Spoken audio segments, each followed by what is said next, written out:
What was the worst physical pain you've ever felt in your life?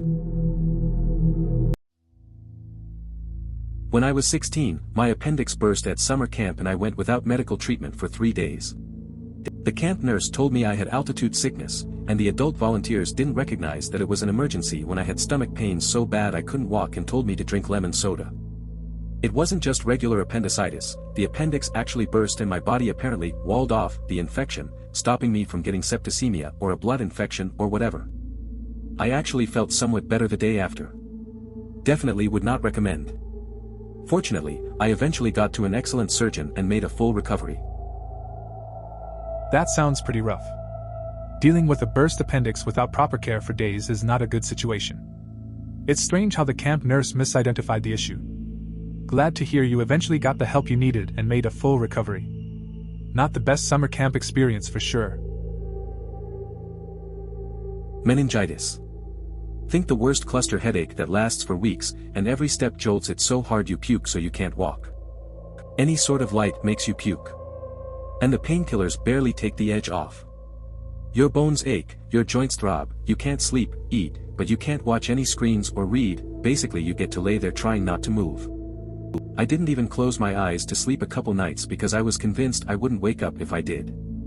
Hospitalized for 2 weeks, spinal tap on my birthday, and took months to fully recover. 0/10, would not recommend. Edit, oh fancy platinum, thank ya. Also this is in context of appendicitis, broken bones, ovarian torsion, close second. Benign, tumors, never-ending dental surgery and a few other odds and ends. Meningitis ain't no joke, take care of your body and don't keep going to class or work if you're sick. That sounds really rough. Meningitis seems like one of those things you definitely don't want to deal with. The way you describe the pain and the recovery process makes it clear it's no joke. Getting a spinal tap on your birthday is tough luck. It's good you're sharing this so others can take it seriously and look after themselves. Simple advice, but it matters. The nerve pain from shingles. The open sores inched, burned, and ached, but it was nothing compared to the stabbing pain from the nerve bundle. Edit, since this blew up I figured I'd take the time to leave some advice.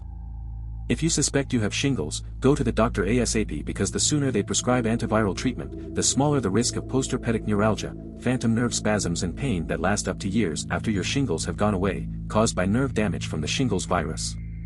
If you don't have insurance in the US, go to an urgent care clinic, around $150 plus $20 for prescription antivirals for treatment and prescription anticonvulsants for pain. Don't risk permanent nerve damage and severe pain to save less than $200, and don't risk at-home homeopathic treatment because it most likely won't do anything. Dealing with nerve pain from shingles sounds really rough. Open sores and that kind of pain can really take a toll on you. It's good you shared advice about seeing a doctor early. Catching it soon with antiviral meds seems like the best move to avoid lasting issues. The cost doesn't seem too high compared to the pain and risk of nerve damage. Better to be safe and get proper treatment. Nerve pain. I pinched a nerve in my back. You may have experienced a lighter version with a tooth while at the dentist. That is about the closest I felt before, but that is much more temporary. It sits in the back of your brain just eating away at your sanity. Painkillers don't kill it but can get you so high that you care less. You may have a position that doesn't trigger the pain. If you're lucky you can be comfortable in that position. If not, you'll end up cramping up certain muscles trying to avoid the pain. That sounds pretty rough. Nerve pain can really mess with your day-to-day. It's wild how painkillers don't really fix it but just make you indifferent. Finding a comfortable position must be a challenge. It's frustrating when your body doesn't cooperate. Hope you find some relief soon. Not as epic as some other comments, I have endometriosis that causes me extreme abdominal pain. Like, I've vomited and passed out from the pain before. I still remember the day I found out my period pains weren't normal was while I was in high school. My mom came to wake me up and I had these sharp, searing pains that were so severe I literally could not move. It was almost time for me to leave and my mom came to check on me only to find me still in my bed, eyes rolled back, in a cold sweat and more or less convulsing. I was taken to the ER and after a bunch of tests over the years, it was determined to be endometriosis. I will however never forget that morning. After that, I think back to all the times prior to my diagnosis where I had crippling pains and was told, every woman gets this, just deal with it, and I feel a little angry at how much I was dismissed. That sounds really tough. Dealing with severe pain and then finding out it wasn't normal must have been frustrating. It's unfortunate that so many women experience this and aren't taken seriously. Being dismissed can really add to the pain. At least now you have a diagnosis and can hopefully find a way to manage it better.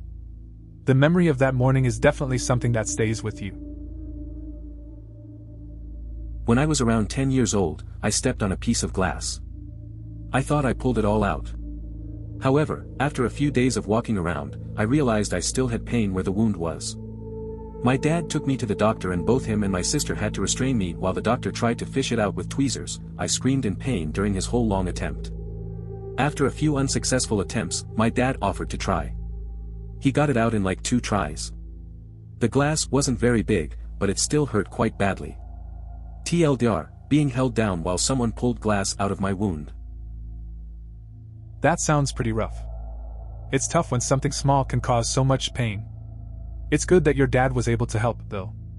It's always unsettling to think about something like that being stuck inside. At least you got it sorted out in the end. Painful memories can stick around for a while. Gallbladder. I was shaking uncontrollably and just curled over in pain on the bed. Went to the ER and they just gave me a GI cocktail and a Percocet and sent me home. Didn't make a difference. But then I fell asleep, woke up an hour or 2 later, and the pain was gone.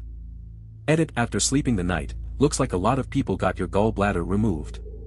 Did that have any negative impact whatsoever? I saw a gastroenterologist who DX'd me, unlike the 13-year-old ER doctor. But she said that we could wait and see if the pain is recurring and then consider removing the gallbladder. But it only happened twice, and hasn't happened since. That sounds pretty rough. Pain like that can really mess you up. It's good to hear you felt better after some sleep. It's interesting how many people have had their gallbladders removed. I guess it's pretty common. Waiting to see if it happens again seems fair, especially if it's only been a couple of times. Hope it stays quiet for you going forward. Back in 2005 I was diagnosed with a brain tumor. Shortly after I experienced what is called an intracranial pressure headache. Excess spinal fluid was pooling in my brain pressing against the inside of my skull. Basically pressure was building, trying to crack open my skull from the inside. It was horrific. I couldn't move or walk. I had to be physically carried to the car and driven to the hospital. The hospital did an emergency brain surgery to install a shunt, a tube that drains any excess fluid from my skull to my stomach. That sounds really rough. Dealing with a brain tumor, and those headaches must have been tough to manage. The way you describe the pressure is pretty intense. It's a lot to go through, especially needing emergency surgery. That shunt must have made a big difference for you. Hope you're doing better now. Currently a sophomore in college, but back during my junior year in high school I threw out my back. Now my high school didn't have desks, only lab tables with stools. I had to sit at those damn stools for a week with shooting pain in my lower back. When I dropped my pencils I just left them there because I literally couldn't move. I can't really describe just how painful it was except that it felt like something was continually stabbing and compressing my lower back. I couldn't even sleep because when I moved in my sleep the pain would wake me up. Worst 2 weeks of my life. That sounds really rough. Sitting on those stools must have been uncomfortable, especially with back pain. It's tough not being able to move around or even sleep properly. That's a long time to deal with that kind of discomfort. Glad to hear you're managing in college now. Hope your back is feeling better. So a woman I knew had something very similar. She was pregnant with twins, and had appendicitis at the same time. They removed her appendix, and she continued to complain of pain. She kept going back to the doctor, but they repeatedly just told her it was pains from carrying twins. She said it got so bad, she couldn't sit or lay down, and had to continuously stand. They went back again and insisted that it wasn't normal pain and that they wanted tests. Apparently, she had gotten an infection the size of a grapefruit that had walled itself off. That's a tough situation. It's alarming how the doctors initially brushed off her pain like that. Carrying twins is already demanding, but to deal with an infection on top of it is rough. It's a good thing she pushed for further tests though. It's always important to trust your instincts when something feels off, especially in such circumstances. Hope she's doing better now. I had meningitis at 19, in hospital for 2 weeks over Christmas. I was super lucky that my neurologist lied about me being an infection risk, so I had my own room for 10 days. I only got paracetamol as a painkiller, until I kept spiking fevers from an allergic reaction to the antibiotics. Then I got to alternate with ibuprofen every 4 hours. When I finally got moved to a ward, there were bright fluorescent lights 16 hours a day and an old woman with dementia who shouted when she was awake and snored loudly when asleep. I spent most of the time silently weeping with pain. I get frequent migraines now, and my pain tolerance is super messed up to the point where I can work through them, so win some lose some, I guess. That sounds really tough. Dealing with meningitis is no joke, especially at such a young age. The hospital experience sounds rough, from the pain management issues to the living conditions. I can see how that would affect your pain tolerance later on too. It's good you can still manage to work through migraines, but having to deal with that pain isn't easy. Just glad you made it through. This is one of my biggest fears. Had a friend die from meningitis. It was at a party, and we thought he had the flu. So after someone took him to the hospital, I decided to head home. Find out the next morning he died in the hospital and everyone had to come in for antibiotics. Since I'd left the party early, I didn't get in the initial run. And I'm allergic to ciprofloxacin, the main drug they give you for that. So I get given rifampin, which is a week course instead of a single pill. The side effects from it are similar to what meningitis feels like. So I'm told by the doctor handling our outbreak case to go to the ER. At the ER, if you're suspected of meningitis, they treat you like you have it, just in case. So they do a spinal tap. Which was one of the worst feelings I've ever had. Once the needle went in, my body freaked out, giving me my first panic attack. And even though they were using an X-ray machine to make sure the needle went into my spinal cord, there still was a bit of blood in the sample, making it inconclusive. So they had to hospitalize me under quarantine, and pump me full of strong antibiotics for 3 days until the blood cultures came back telling me if I had it or not. Turns out I didn't. But it was still a terrible experience, and the antibiotics ravaged my body for months afterwards. I got epididymitis a couple days after I was discharged. That was awful. Since then I developed a bad panic disorder surrounding my health, which I still deal with to this day, almost 7 years later, sorry for formatting, on mobile. Also doesn't help that the state I'm in, Oregon, for some reason has double the rate of meningitis cases than the rest of the country. That sounds really tough. Losing a friend unexpectedly like that would leave anyone shaken. The whole experience at the hospital sounds brutal, especially with the spinal tap and the panic attack. Dealing with health anxiety for so long must be exhausting. It's rough when a place has higher rates of something too. Hope you find ways to cope with the panic and take care of yourself. My boyfriend got a torsion when we were away this time last year. No idea how he did it. We were away for my birthday, and because he didn't want to ruin it, he didn't tell me what had happened for 3 days until we were back and he couldn't take the pain anymore. Cue us rushing to the hospital. They thought he would need surgery, but luckily when they were preparing him for it they managed to rotate it back. So he had to go for an ultrasound after an antibiotics for a few weeks, then all was okay. He still likes to joke and remind me that seeing Harry Styles in concert when we were away was more painful for him. Edit, the pain was for 3 days, but he had an infection that may have caused the torsion, so it wasn't twisted for 3 smiling face with smiling eyes. That's a pretty wild story. It's kind of surprising he kept it to himself for so long, though. I can see why he jokes about the concert being more painful.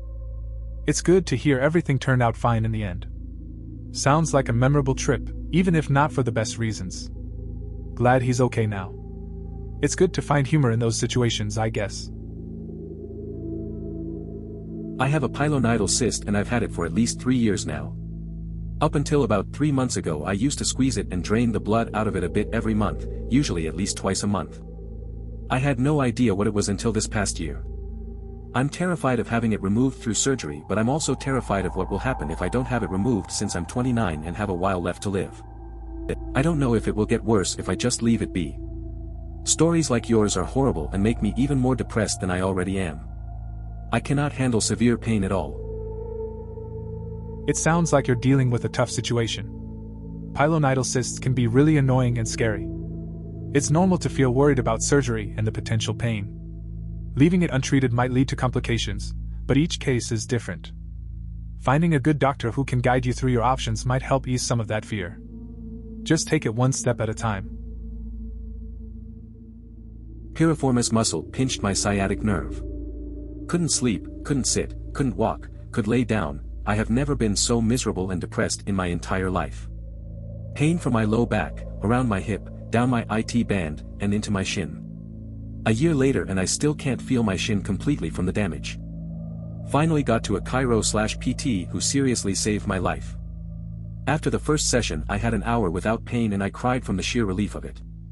Went for a few months and basically was told I use my back instead of my abs for everything, and so the stronger my back got, the tighter that muscle got against my nerve. 6-packs save lives. Sounds like a tough situation. That kind of pain can really take a toll on you, physically and mentally. It's good to hear that the chiro and PT helped you out. Learning how to use your body properly can make a big difference. Hopefully, you continue to feel better and get back to normal. Just takes some time and effort. Have this right now myself. Been bedridden for over 2 weeks, can barely walk. Every inch of my body from lower back to my toes is in excruciating pain. The worst part is it makes my balls throb so hard it's like I've been recovering from a direct kick, but for days. Can't really sleep either. The position that hurts the least is flat on back, legs out. Any movement and I wake up in agonizing pain. All caused by herniation of a disc. Take care of your backs, folks. Daily exercise, stretching, proper posture and staying hydrated is key. That sounds really rough. Being in constant pain is no joke, and it must be tough to not sleep well. It's good that you're spreading awareness about back health. Simple things like stretching and posture can make a big difference. Hope you find some relief soon and can get back to moving around normally. Take care. OMG, I had one twist while I was in line to get into a club for the first time when I was 18. It was the size of a grapefruit and I just remembered falling down the stairs and screaming and curling up in a ball. My best friend was there to see me. She was too young to get in, and her boyfriend picked me up in a ball and put me in the back of his car and drove me to the closest emergency room. I couldn't even talk and tell anyone what was wrong. I was hysterical. Then I got some sweet pain meds and was in the hospital for a few days while I got sorted out. Sounds like quite a chaotic first club experience. Falling down the stairs must have been rough, especially with all that pain involved. It's good your friend and her boyfriend were there to help you out. I guess the pain meds made it a bit more bearable in the hospital. A memorable night for sure, even if it didn't go as planned. Your story is similar to me. When I was 16 I was being stupid with friends and tripped in a way that made me shoulder dislocate. I remember writhing on the ground screaming till my friends called my parents to come and get me. 10 years later, I'm on stage in the middle of the play. I swing a fake foam sword through the air and my shoulder suddenly dislocates again with huge pain. After that second time I went to the doctor and pushed for an MRI. It took a full year of being on a wait list to finally get it, and when the results came back I was immediately signed up for surgery. During recovery from the surgery, about 2 or 3 days after I decided I was well enough to go to a friend's party for a bit with my arm in its brace. I lasted about 2 hours before I had to call my folks to get me, and I sat outside in the driveway to wait for them, crying from the pain. That sounds rough. It's crazy how an old injury can flare up again like that, especially when you're just trying to enjoy a play. Waiting a year for an MRI is pretty frustrating too. Recovery must have been tough, trying to go out and still dealing with the pain. It's understandable you needed to call for help. Just shows how much the body can go through and how it all can come back when you least expect it. I was probably lucky because I went to a special family planning center to get mine done, so they do them every day and are experienced. Barely felt anything other than the discomfort of the clamps and then a sharp sting. But oh boy, 3 days later, suddenly I had the worst stabbing pains all throughout my uterus, and it was non-stop for a whole week. I was crying and couldn't sleep, couldn't walk, no painkillers helped. I thought it had perforated through the uterine wall, but nope, just turns out it's my body adapting to it. Not looking forward to getting it changed in 2 years, that's for sure. Sounds like a tough experience. It's good you went to a specialized place, but that pain afterwards sounds brutal. It's strange how our bodies adjust to these things. I can see why you'd be dreading the next time you have to go through it. Hopefully, it won't be as bad then.